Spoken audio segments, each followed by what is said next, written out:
우리는 지난 시간 예수님이 제자들과 함께 갈릴리 호수를 지나가는 것을 보았습니다. 갈릴리 호수를 지나가는 동안 예기치 않았던 광풍을 만나면서 하마터면 제자들은 다 죽을 것 같다는 그런 위기를 만났지만 결국 그 일은 예수님이 누구신지를 확인하는 기회가 되었던 것을 보았습니다. 그렇게 배를 타고 도착한 곳이 오늘 말씀에 나오는 거라사인들의 땅입니다. 거라사인의 땅은 유대 지역이 아닌 이방인들이 사는 곳이에요.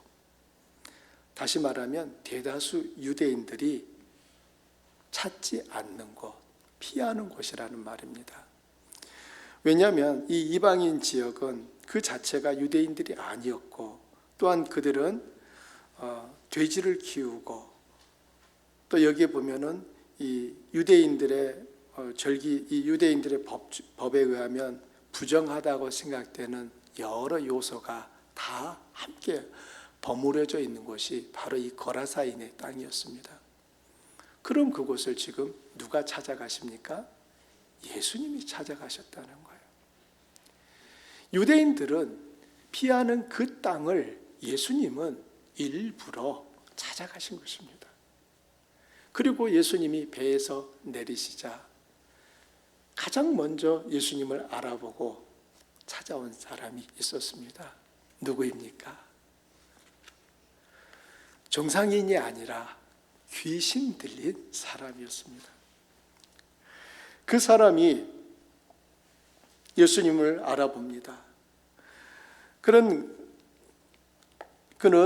성경은 이렇게 설명을 하고 있습니다. 3절부터 보면 이렇게 말합니다. 그는 무덤 사이에 거주했다라고 합니다. 여러분, 무덤이 상징하는 바가 무엇입니까? 죽음, 어둠 아닙니까? 그런데 지금 이 사람은 무덤 사이에 거주하고 있었고, 쇠로 만든 족쇄를 재우고 또 쇠로 만든 사슬로 묶어두었어도 힘이 얼마나 센지 그 모든 것들을 깨뜨리고 끊어버렸습니다. 이제는 아무도 그를 제어하지 못했다는 것입니다. 여러분, 그를 아무도 제어하지 못했으니 그는 그가 하고 싶은 대로 온통 사람들을 두렵게 하는 그 삶을 살고 있습니다. 한마디로 이 귀신 들린 사람의 폭력성과 무시무시한 파괴력이 모든 쇠로 만든 것들을 끊어버리는 이 일을 통하여 암시되고 있습니다. 그는 밤낮 소리를 지르며 돌로 자기의 몸을 해치며 살아갔습니다. 여러분, 그 장면을 한번 생각해 보십시오. 여러분, 이 귀신 들린 사람은 옷을 깔끔하게 입고 있었을까요? 아니었을 것입니다. 얼마나 오랫동안 갈아입지 않았는지 모를 정도였을 것이고, 어쩌면 옷도 다 벗고 지냈는지도 모릅니다. 말씀을 후반부에서 보게 되면 이 사람은 예수님을 만나 고침받은 후에 옷을 입고 있었다라고 하는 것을 볼 때 그는 그동안 옷도 다 벗어 던진 채 자기가 그렇게 하고 싶지 않은 삶을 귀신에 의해 살 수밖에 없는 불행한 인생이었다는 것이죠. 그가 날마다 소리를 질러댔으니 그 옆으로 지나가는 사람들이 얼마나 큰 공포를 느꼈겠습니까? 옆집에서 큰 소리만 나도 자다가 깜짝 놀랐겠는데, 그냥 이게 밤과 낮으로 무시로 그냥 소리 질러대는 그 소리를 들을 때마다 사람들은 엄청난 공포를 느꼈을 것입니다. 그의 이런 강력한 힘은 사람을 괴롭히는 데 쓰여졌지 사람을 살리는 데 쓰여지지 않았습니다. 뿐만 아니라 그 힘은 자기 몸을 상하게 하는 데 쓰여지고 있습니다. 돌로 자기 몸에 계속 자해를 가하는 것입니다. 그럼 그를 여러분이 딱 맞닥뜨렸다 생각해 보십시오. 여러분, 어떤 기분일까요? 아마 두 번 다시 만나고 싶지 않은 그런 느낌 아니겠습니까? 한글 성경에는 이 사람이 무덤 사이에 살았다라고 번역이 되어 있어서 마치 의미가 무덤과 또 하나의 무덤과 또 다른 무덤 그 사이에 산 것처럼 이렇게 이해될 수 있는데, 이 말의 의미는 무덤 안에 살았다는 의미인 것입니다. 즉 여러 무덤들이 있는데 그 중에 이제 더 이상 사용하지 않는 무덤들, 예를 들면은 유대인들의 무덤은 우리처럼 이렇게 땅을 판 무덤이 아니라 굴을 파지 않습니까? 그러니 그 굴들 중에 열려 있거나 아니면은 이 귀신 들린 사람이 일부러 그 강한 힘으로 그 굴문을 열고 들어가서 그 무덤 안에 무덤 문을 열고 들어가서 거기에 살았다라고 해석할 수 있습니다. 그럼 그가 예수님을 본 순간 그는 맨 먼저 달려왔습니다. 그리고 그가 어떻게 하는지 보십시오. 7절에 보면 큰 소리로 부르짖어 이르되 지극히 높으신 하나님의 아들 예수여 라고 합니다. 여러분 지금 이 귀신 들린 사람이 어느 정도의 데시벨로 예수님을 불렀다고요? 큰 소리예요. 여러분 큰 소리로 이렇게 예수님에 대해서 하나님의 아들 예수야 라고 불렀다면 다른 사람들이 들었을까요? 못 들었을까요? 들었으니까 이 사람이 큰 소리를 질렀다라고 써놓은 거 아니겠습니까? 그런데 이 귀신 들린 사람의 고백이 정말 중요합니다. 아직 예수님이 누구신지 다 모릅니다. 심지어 예수님과 함께 배를 타고 온 제자들 역시 예수님이 누군지 잘 몰라요. 그런데 놀랍게도 이 귀신 들린 사람은 예수님을 보자마자 어떻게 고백했어요? 지극히 높으신 하나님의 아들이라고 고백하는 것입니다. 놀랍지 않습니까? 아직 예수님이 하나님의 아들이라고 하는 것이 명확하게 보여지지 않았는데 이 귀신 들린 사람은 망설임 없이 예수님을 향하여 하나님의 아들이라고 고백하고 있습니다. 우리는 마가가 마가복음을 기록한 목적이 무엇이라고 했습니까? 예수님이 하나님의 아들이고 그리스도라고 하는 것을 알려주려고 했다고 했어요. 마가는 이 귀신의 입을 빌어서 예수님이 누구신지를 마가복음을 읽는 그 청중에게 말하고 있는 것입니다. 여러분은 예수님을 누구라고 고백하십니까? 하나님의 아들이십니까? 아멘. 그 아멘 할 수 있다면 그 믿음을 주신 하나님께 감사와 영광을 올려드리시기를 바랍니다. 사실은 그 믿음이 모든 사람에게 있지는 않습니다. 그래서 성경은 이렇게까지 말합니다. 믿음은 모든 사람의 것이 아니다 라고 말합니다. 모든 사람의 것이 아닌 그 믿음이 내 안에 있다라고 하면은 이 얼마나 놀라운 은혜입니까?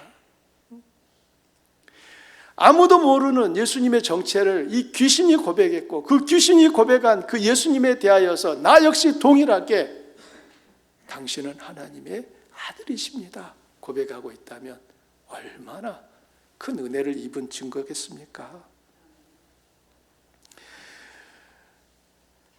귀신의 입을 통해서 예수님의 신분이 드러났습니다. 그러면 우리가 기대할 수 있는 것은 그곳에 있는 사람들의 반응 아니겠습니까? 일반적으로 큰 소리로 예수님이 하나님의 아들이라고 하는 것을 선언했으면 사람들은 그 예수님을 어떻게 해야 되겠습니까? 환영하고 그분에 따라야 될 것입니다.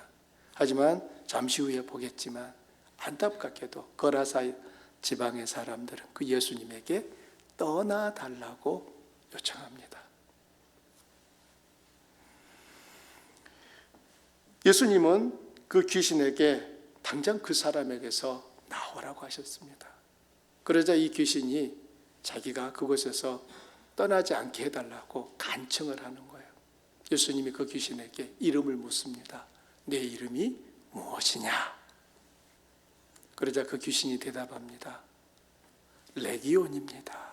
이 레기온을 우리 한글 성경은 군대라고 번역했어요. 레기온은 그 당시 로마 군대의 한 여단에 해당하는 숫자입니다. 약 6,000명, 작게는 4,000명. 이 정도 되는 숫자가 구성한 여단을 레기온이라고 했어요. 그런데 지금 이 귀신 들린 사람이 내 이름이 무엇이냐? 라고 묻는 예수님의 물음에 레기온입니다 라고 대답한 것은 지금 이 사람 속에 군대 귀신이 들어가 있다 그 말입니다. 그리고 우리는 그 사람에게서 나온 귀신들이 옆에 있었던 2,000마리의 돼지떼 속으로 들어가고 그 2,000마리의 돼지떼가 바다로 뛰어드는 것을 우리는 이제 보면서 그 사람 속에 있었던 그 귀신의 그 강력한 힘, 파괴력을 우리가 확인할 수 있는 것입니다. 예수님은 단 하나의 더러운 귀신만을 상대하는 것이 아니라 귀신의 전체 군대를 지금 상대하고 있는데 그 레기온 귀신이 예수님 앞에 어떻게 합니까? 납작 엎드려 있다는 사실입니다. 여러분 이 사실을 믿으십니까? 어린 시절 가장 무서운 것은 귀신이었습니다. 더군다나 시골에 살면서 시골 화장실의 특징은 집에서 멀리 떨어져 있습니다. 그런데 왜 밤만 되면 화장실 가고 싶은 겁니까? 정말 힘들었는데요. 그 화장실을 가면은 저희 시골 특성상 전기가 없어요. 전기가. 그러니 등잔불, 그 당시에 호야라고 하는 이 등불을 켜고 호야가 없는 집은 초롱불을 켜고 사는 그런 시대였는데 화장실 가는 게 정말 힘들었습니다. 무슨 소리만 나도 머리끝이 쫙 올라가는 이 귀신이 그렇게 무서웠거든요. 나중에 성장하면서 귀신은 사람들이 지어낸 얘기다라고 하는 말을 들었습니다. 그런데 성경을 읽어봤더니 귀신은 성경 속에도 나왔습니다. 귀신은 지어낸 게 아니라 실제하는 실존적 존재라는 것입니다. 우리가 귀신에 대하여서 바른 이해를 갖지 않게 되면 귀신에게 속게 됩니다. 여러분 그럼 이렇게 여쭤볼게요. 귀신은 언제부터 있었을까요? 하나님이 계실 때 귀신도 같이 있었던 겁니까? 이 귀신은 어디서부터 온 겁니까? 우리가 창세기 1장을 보면 태초에 하나님이 천지를 창조하시니라. 그리고 2절에 흑암이 공허하며 하나님의 신은 수면에 운행하시더라.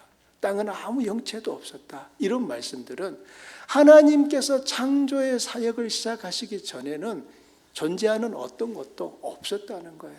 우리가 눈을 들어서 하늘을 봤을 때 반짝이는 그 별들이 하나님이 창조하시긴 후에 있게 된 것이지 그 전에는 없었다 그 말입니다. 즉 모든 만물이 하나님 그분이 계심으로 인하여 시작이 된 거예요. 하나님께서 창조하신 순간부터 있었던 거예요. 그러면 하나님이 귀신도 만들었습니까? 이런 질문이 나옵니다. 그건 아닙니다. 하나님께서 만드신 모든 피조세계는 하나님 보시기에 좋았어요. 그 말은 흠이 없고 타락하지 않은 가장 아름다운 모습이었다는 겁니다. 그렇기 때문에 하나님이 귀신을 만드셨다 이렇게 말할 수는 없는 것입니다. 귀신의 존재를 성경은 이렇게 말합니다. 하나님이 만드신 이성적인 존재와 비이성적인 존재들이 있습니다. 그 가운데 이성적인 존재인 사람, 천사 이것들 또한 하나님께서 만드셨는데 이 가운데 이 천사의 일부가 하나님을 대적하고 그들이 죄를 짓고 쫓김을 당하게 됩니다. 그 타락한 천사들을 귀신이라고 합니다. 그리고 그 타락한 천사들의 우두머리를 사탄이라고 부르는 거예요. 그렇기 때문에 사탄이나 귀신은 하나님의 적수가 되지 못하는 것입니다. 하지만 끊임없이 사탄과 이 귀신들은 마치 그들이 하나님의 적수가 되는 것처럼 속이고 있습니다. 여러분도 예수님을 믿기 전에는 점쟁이를 찾아가신 적이 있으실 거예요. 저도 저희 어머님 이 자리에 계시지만 어린 시절에 잠자고 있는 저를 깨워가지고 어머님이 그 밤에 어딘가를 가자고 하시는 거예요. 점쟁이 찾아가셨어요. 점쟁이. 그때 물론 예수님 모르셨을 때입니다. 우리 문화 안에 그처럼 귀신은 하나의 숭배의 대상으로서 우리 삶 가운데 자리를 차지하고 있습니다. 하지만 그 실존적 존재를 이해하게 된다면 귀신을 따르는 존재가 아니야, 따라야 될 존재가 아니라 물리쳐야 될 존재라고 하는 것을 알 수 있습니다. 이 더러운 귀신 들린 사람의 예에서 보듯이 귀신이 하는 일은 사람을 이롭게 하는 게 아니라 사람을 파괴하는 일을 하는 것입니다. 잠깐 속일 수는 있어요. 마치 귀신이 뭔가 복을 주는 것처럼 속일 수 있습니다. 하지만 결과를 보게 되면 다 빼앗아갑니다. 만일 귀신이 좋은 것을 주는 거라면 무당과 점쟁이의 그 자손들이 다 번성해야 될 건데 하나같이 그 무당 자신부터 비롯해서 힘든 삶을 살고 있습니다. 그렇게 좋은 것이면 무당이 자기 자식에게 신내림을 받도록 권유하고 그렇게 해야 될 텐데 이 무당들은 어떻게 합니까? 하나같이 내 자식에게는 신내림이 오는 것을 원하지 않는다고 말하고 있습니다. 영적 세계는 분명히 존재해요. 그렇지만 그 영적 세계 역시 하나님의 다스림 아래에 있기 때문에 우리가 하나님이 아닌 다른 어떤 존재를 두려워하거나 그것들을 숭배하고 경배한다는 것은 옳지 않은 것입니다. 예수님은 그 귀신에게 한 말씀 하셨어요. 그 사람에게서 나오라. 그리고 이 명령을 받은 이 귀신은 복종할 수밖에 없었습니다. 그래서 예수님께 간청한 게 저기 있는 돼지떼 속으로 들어가게 허락해 주십시오 라고 합니다. 예수님의 허락이 있자마자 그 사람 속에서 귀신이 나와 돼지떼로 들어갔습니다. 옆에서 밥 잘 먹고 있던 돼지떼가 갑자기 난리가 난 거예요. 여러분 그 난리난 돼지를 보면서 돼지를 치던 사람들이 얼마나 놀랐을까요? 갑자기 조용하던 이 돼지떼가 저 바다를 향해서 그냥 한 모습으로 그냥 쏜살같이 달려갑니다. 더군다나 비탈이었다고 말하거든요. 그 비탈을 돼지가 달려간다고 생각해 보십시오. 그리고 끝에 그 비탈 끝에 뭐가 있습니까? 바다가 있는데 그 끝에서 돼지들이 맨 앞에 돼지부터 맨 뒤에 2,000마리, 2,000번째 돼지까지 다 물속으로 뛰어들어갔어요. 그리고 어떻게 됐습니까? 다 익사해버린 거예요. 여러분 돼지는 다리가 짧아요. 몸에 비해서. 그렇기 때문에 헤엄을 잘 못 칩니다. 본능적으로 물을 무서워하게 돼 있어요. 이게 자기 발이 닿는 정도의 물이라면 상관없지만 발이 안 닿는데 돼지가 어떡합니까? 우리가 만일 2000년 전 오늘 이 본문이 쓰였던 그 자리에 있었다가 한번 상상을 해보십시오. 갑자기 조용하던 돼지떼가 난리를 치고 그 돼지떼들이 물속을 향해서 다 뛰어들었고 잠시 후에 헤엄을 못 친 돼지가 다 배를 뒤집고 2,000마리가 다 거기에 절포덕하게 물에 떠 있다 생각해 보십시오. 여러분 어떤 마음일까요? 돼지 치던 사람들이 놀래가지고 마을로 달려갑니다. 그리고 자기들이 보고 일어난 일에 대해서 얘기를 하니까 그 말을 들은 사람들이 예수님이 있는 그 자리까지 달려왔어요. 와서 보니까 그들에게 전해준 그 말이 사실인 겁니다. 2,000마리 되는 돼지떼가 거기에 널려 있는 거예요. 어떤 분은 그날 삼겹살 파티 엄청 했겠다 할 수 있는데 여러분 이건 그 정도의 수량이 아니잖아요. 2,000마리를 가지고 삼겹살 파티 하려면 진짜 힘든 일 아니겠습니까? 마을 사람들이 더러운 귀신 들렸던 사람을 이전에 알았을까요? 몰랐을까요? 그 더러운 귀신 들린 사람은 유명인이에요. 그 동네에서. 그런데 그 사람이 예수님 앞에 옷을 입고 앉아 있는 겁니다. 평소 같으면 소리를 지르고 사람들을 공격했을 그 사람이 아무런 그런 모습 없이 얌전히 예수님 앞에 앉아 있는 거예요. 정신이 돌아온 거죠. 그리고 돼지떼 2,000마리가 철포덕하게 갈릴리 바다에 다 빠져 죽어 있는 것입니다. 여러분이 그 자리에 계셨어요. 무슨 생각이 들었을까요? 이 예수님을 붙잡아야 되겠습니까? 예수님을 가라고 해야 되겠습니까? 어떻게 하실 거예요? 고민되십니까? 사람들의 반응은 이러했습니다. 두려워하며 그 지방에서 떠나달라고 요청합니다. 그럼 이렇게 여쭤봅니다. 왜 그런 요청을 했을까요?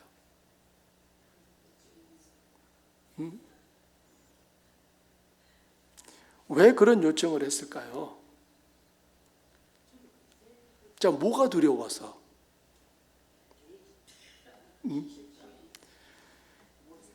그 마을에 남아있는 돼지들 다 죽을까 봐 그 전에 빨리 예수님 떠나라고 부탁한 거 아니겠습니까? 지금 예수님을 인하여서 2,000마리가 죽었으니 이게 재산 손해가 막심한 거예요, 지금. 우리 이윤철 집사님 2,000마리 돼지 되면 값이 얼마나 될까요, 이거? 몇 해 전에 그 당시에 돼지 한 마리 값이 30만 원이었거든요. 2,000마리면 이거 얼마입니까? 한 6억 되나요? 60억입니까? 저 계산이 잘못돼서. 놀라운 일이 일어나버린 거예요. 그러니 사람들 마음 안에서 예수님에게 지금 떠나달라고 간청하기 시작을 합니다. 근데 여기서 이 간청을 했다는 것이 헬라어를 보게 되면은 계속 요청하는 거예요. 그게 한 번 얘기하고 끝난 게 아니라 예수님이 떠날 때까지 떠나주세요, 떠나주세요, 떠나주세요를 중단하지 않고 예수님께 요청했다는 그 뉘앙스가 담겨 있습니다. 그러니 이게 진심인 거예요. 이 거라사 사람들은 예수님이 자기들과 함께 있는 거 원치 않는 것입니다. 그리고 예수님 역시 자신을 환영하지 않는 그들로부터 돌아서서 다시 배를 타고 갈릴리 호수를 건너오시게 됩니다. 그럼 이제 이렇게 생각해 보죠. 이 거라사인들이 지금 놓치고 있는 것이 무엇입니까? 지금 그들 앞에 서 계신 분이 누구십니까? 하나님의 아들이에요. 그런데 이들이 그 하나님의 아들에게 떠나달라고 요청을 하고 있어요. 무엇 때문에? 돼지 2,000마리 때문에 지금. 이들에게 더 중요하고 가치 있는 것은 이웃의 생명이 아니었어요. 돼지였죠. 이웃보다 값비싼 돼지에 더 많은 관심을 가진 이 무리들의 탐욕은 사실은 자신들의 영혼에 대한 방치였습니다. 예수님 떠나십시오! 라고 했던 그들이 바꾸어서 당신은 하나님의 아들이 맞습니다. 여기에 계시며 우리에게 하나님의 나라를 말씀해 주십시오 했더라면 얼마나 좋았을까요? 그렇지만 그들은 자신들의 영혼이 어떻게 될 것인가에 관심이 없어요. 무엇에 더 큰 관심이 있어요? 남은 돼지 죽을까 봐. 돼지 2,000마리와 남아있는 돼지는 그들이 가지고 있는, 그들이 붙잡고 싶어하는 그 무엇일 겁니다. 물질일 수도 있고 건강일 수도 있고 명예일 수도 있고 권력일 수도 있는 그 무엇인 거예요. 하지만 그것이 무엇이었건 그들의 탐욕은 하나님의 아들마저 그 자리에서 떠나시라고 요구하는 그 삶으로 나타나는 것입니다. 이들은 귀신 들린 사람이 고침받기 전이나 고침받은 후나 달라진 게 없습니다. 여전히 그들은 자기들의 삶에 열심은 내고 있지만 자기들의 그 삶의 끝이 어떠하다는 것에 대하여서는 심각하게 생각하지 않고 있는 것입니다. 우리는 성경을 읽으면서 예수님이 어디를 가시든 사람들이 그분에게 몰려온 것을 생각하면 애써 그들을 찾아오신 예수님께 떠나달라고 간청하는 그들의 왕은, 그들의 주인은 누구인가 생각해 볼 필요가 있습니다. 예수님이었을까요? 아닌 거죠. 예수님이 어디 가시든 사람들이 따라다녔는데 이들은 예수님을 밀어내고 있습니다. 이런 그들의 모습을 어떻게 설명할 수 있을까요? 백준영 기념교회를 담임하다 은퇴하신 이재철 목사님이 쓰신 글에 이와 비슷한 내용이 있어서 인용하려고 합니다. 복음서를 읽다 보면 이 갈릴리 호수는 겟네사렛 호수라고도 부르고 또 디베랴 호수라고도 부른 것을 알 수 있는데요. 원래는 이곳이 호수가 맞습니다. 그런데 어떻게 불렀어요? 바다라고 했어요. 사람들이 볼 때 갈릴리 호수가 바다처럼 크다는 거예요. 그래서 그들은 갈릴리 바다라고도 불렀고 디베랴 바다라고도 불렀습니다. 갈릴리와 이 베레아 지방의 분봉왕이었던 헤롯 안디바스가 주후 25년경에 갈릴리 서쪽 연안에 새로운 도시를 건설하고 그 이름을 디베랴라고 붙였습니다. 이 디베랴는 당시 로마 황제인 티베리우스의 이름을 따온 거예요. 저희가 이스라엘을 방문했을 때 저희는 갈릴리 호수 이 동쪽에 있었어요. 즉 요단강 동쪽에 있었다 그 말입니다. 그러니까 저희들이 머무는 숙소에서 저 갈릴리 호수 건너편에 디베랴가 보이는데요. 그 깜깜한 밤에 가장 불빛이 환하게 비치는 도시가 바로 디베랴였습니다. 지금으로부터 2000년, 거의 2000년 전에 만들어진 그 디베랴는 지금도 역시 그 갈릴리 일대에서 가장 번성한 화려한 도시로 자리매김하고 있었습니다. 분봉왕 헤롯 안디바스가 디베랴를 처음 만들고 황제의 이름을 따서 그곳을 디베랴라고 했잖아요. 즉 황제의 도시다 그런 의미가 됩니다. 그 황제의 도시에 살고 있는 로마 제국의 지배자들은 그들 도시 앞에 있는 갈릴리 바다를 뭐라고 불렀느냐? 디베랴 바다 이렇게 불렀어요. 디베랴 바다는 황제의 바다다 그 말입니다. 그러나 그 땅에 오랫동안 살고 있는 유대인들은 여전히 갈릴리 바다라고 불렀습니다. 복음서의 저자들 역시 갈릴리 바다라고 불렀어요. 또는 갈릴리 호수라고 부릅니다. 그런데 예외가 있습니다. 요한복음의 저자인 사도 요한은 유대인이었어요. 그 역시 요한복음 속에 이 갈릴리 바다를 16번이나 갈릴리 바다라고 표기를 했는데 유독 요한복음 6장과 21장에서는 디베랴 바다 이렇게 불러놨습니다. 여기에 중요한 이유가 있습니다. 왜 사도 요한은 그 갈릴리 바다를 계속 갈릴리 바다라고 써오던 그가 요한복음 6장과 21장에서는 디베랴 바다라고 부르느냐는 것입니다. 요한복음 6장의 배경을 이해하면 알 수 있습니다. 요한복음 6장은 오병이어의 기적이 기록되어 있습니다. 배고픈 사람들에게 예수님이 배불리 먹이시고 12광주리를 거둬들였습니다.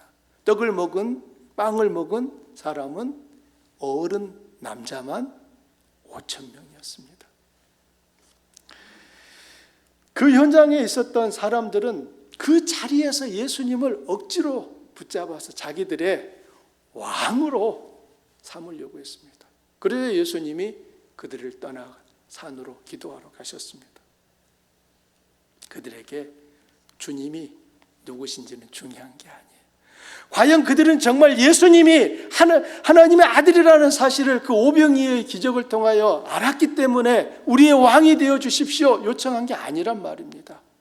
그들에게 중요한 건 예수님이 누구냐가 아니라 예수님이 가지고 있는 능력이었습니다. 저렇게 놀라운 능력을 가진 분이 우리의 왕이 된다면 우리가 이루고자 하는 그 우리의 욕망을 다 이루어 주실 수 있겠구나 이런 기대가 있었기 때문에 그들은 예수님을 그 자리에서 왕으로 삼으려고 했던 것입니다. 그러나 주님은 그들의 제안을 단호히 거절하고 산으로 가셨어요. 주님께서 이 땅에 오신 것은 인간의 욕망을 채워주기 위함이 아니었기 때문입니다. 만일 예수님이 그래 내가 너희의 왕이 맞아 오늘부터 내 말 잘 들어라 이렇게 하실 수도 있었을 텐데 주님은 그 5천 명의 사람들이 우리가 당신의 신하가 되겠습니다 라고 말하지만 예수님은 그 자리를 떠나버립니다. 사랑하는 성도님들, 이 사건이 무엇을 의미할까요? 예수님은 이 땅 가운데 오셔서 하나님의 뜻을 이루는 그 삶에 자신의 전생애를 걸었지 인간들의 욕망을 이루어주는 그 공급자로 서 계시지 않았다는 것입니다. 물론 때로는 예수님께서 병든 자를 고치시고 귀신을 쫓아내신 일들을 시행하셨습니다. 그러나 그것은 그들의 욕망을 이루어주기 위함이 아니라 하나님께서 그 고통 속에 있는 영혼을 긍휼히 여기시는 사랑의 또 한 모습이었던 것입니다.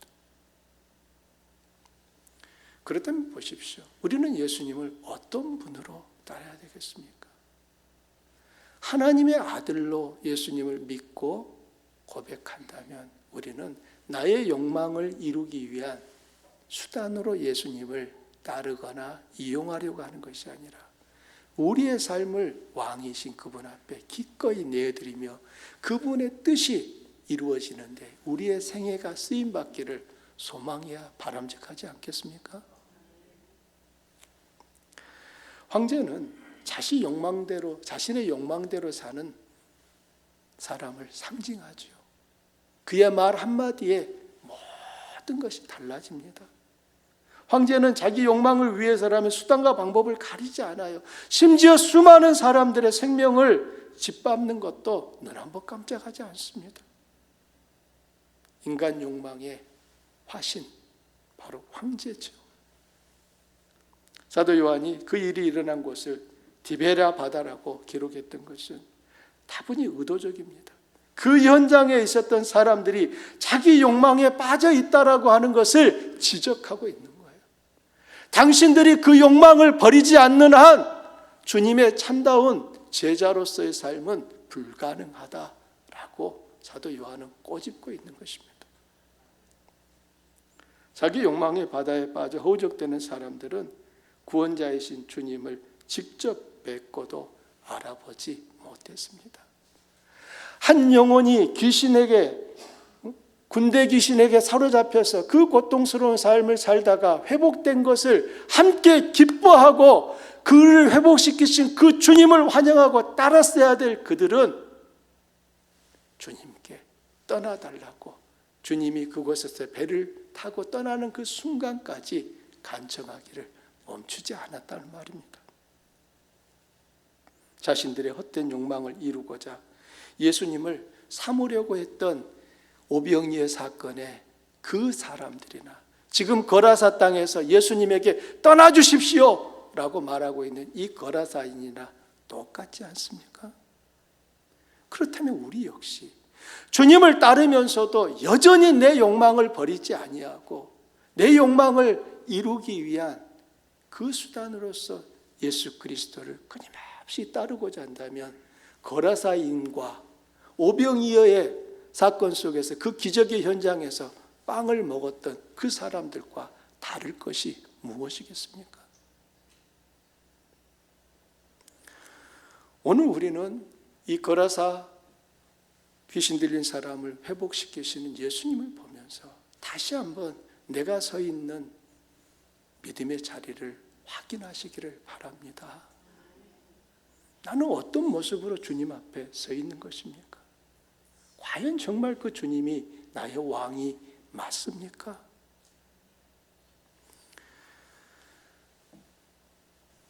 예수님을 떠나달라고 하는 그 거라사인들 속에서 한 사람은 주님을 따르겠다고 나서는 사람이 있었습니다. 누구였습니까? 귀신 들렸다가 회복된 사람이었습니다. 그는 자신의 이전의 그 비참한 삶을 너무나 잘 알고 있어요. 주님을 만난 순간 그의 삶이 완전한 새로운 변화를 겪는 것을 확인하며 그는 기꺼이 주님을 따르는 자가 되겠다고 말합니다. 그때 주님께서 허락하지 않으십니다. 무엇을 말씀하십니까? 내 가족에게 돌아가서 하나님이 너에게 하신 그 큰 일을 알려줘라 라고 합니다. 그러자 그는 그 말씀에 순종하여 가족에게로 돌아가서 그 가족, 자기 가족뿐만 아니라 데가볼리, 이 데가볼리는 데카가 헬라어로 10입니다. 그래서 폴리스가 도시예요. 마을이에요. 그래서 데카볼리는 10개의 마을들을 말하는 거예요. 그 귀신 들렸다 회복된 사람들은 마을을 다니며 자기를 회복시키신 예수님이 하나님의 아들이라는 것을 선포합니다. 전해 주었습니다. 그리고 그 한 사람으로 인하여 데가볼리에 있는 많은 사람들이 예수님에 대한 이 복음을 듣게 되었습니다. 예수님을 만나기 전 이 귀신 들린 자의 삶은 무덤에 거주하는 사람이었습니다. 그런 그를 주님은 복음의 증인으로 바꿔 넣으셨습니다. 우리의 삶도 이와 같습니다. 과거에 주님 없던 시절에 우리들의 삶은 모습만 달랐지 여전히 우리 욕망에 사로잡힌 무덤 가운데 거하는 그 사람의 삶이었습니다. 그런 우리가 지금은 예수님이 구주심을 증언하는 복음의 증인들로 살고 있다는 사실이 놀랍지 않습니까? 사랑하는 성도님들, 예수님은 우리에게 선교사로 가라라고 하지 않으십니다.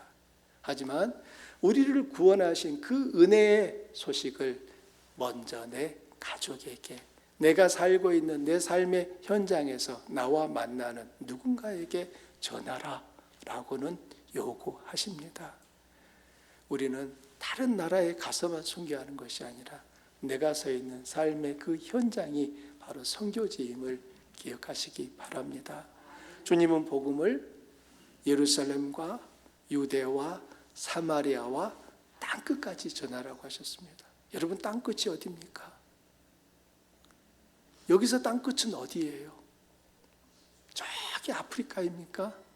아니면 저기 아시아의 작은 한 나라입니까? 그렇지 않습니다. 여러분, 지구가 둥글잖아요.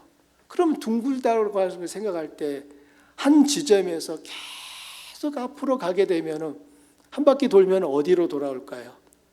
내가 출발했던 그 자리로 돌아오지 않겠습니까? 땅끝은 저기가 아니라 내가 서 있는 여기인 것입니다. 땅끝까지 복음을 전하라는 주님의 이 뜻은 내가 서 있는 여기서 복음이 증거돼야 됨을 말씀하고 계신 것입니다.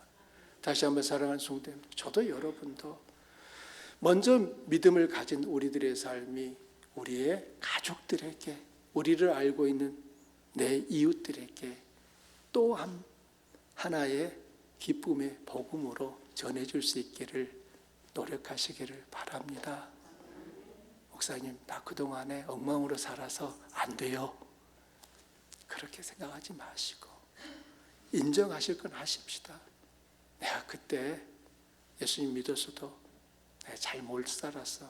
내가 주님에 대한 믿음도 작았고 주님이 어떤 분이 또 제대로 알지 못해서 그렇게 했는데 내가 잘못했어.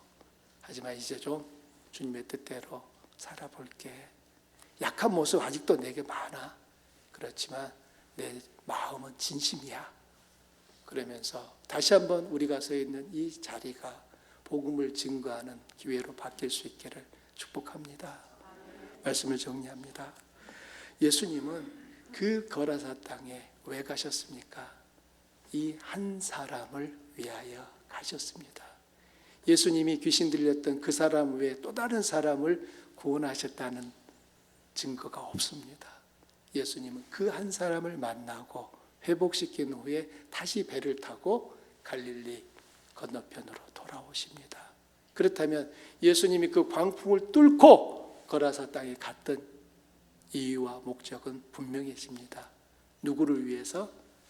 그 귀신 들린 한 사람을 위해서. 그리고 그 한 사람을 통하여 그 주변에 있는 또 다른 사람들에게 복음이 전해지기를 원하셨기 때문입니다. 예수님은 그 한 사람을 고치고 돌아오셨는데 고침받던 그 한 사람으로 인하여 데가볼리에 있는 수많은 사람들이 예수 그리스도의 빛을 보게 되었습니다. 이 역사가 저의 삶을, 여러분의 삶을 통하여 더욱 힘있게 펼쳐지기를 축복합니다. 우리 말씀 생각하면서 함께 기도하겠습니다.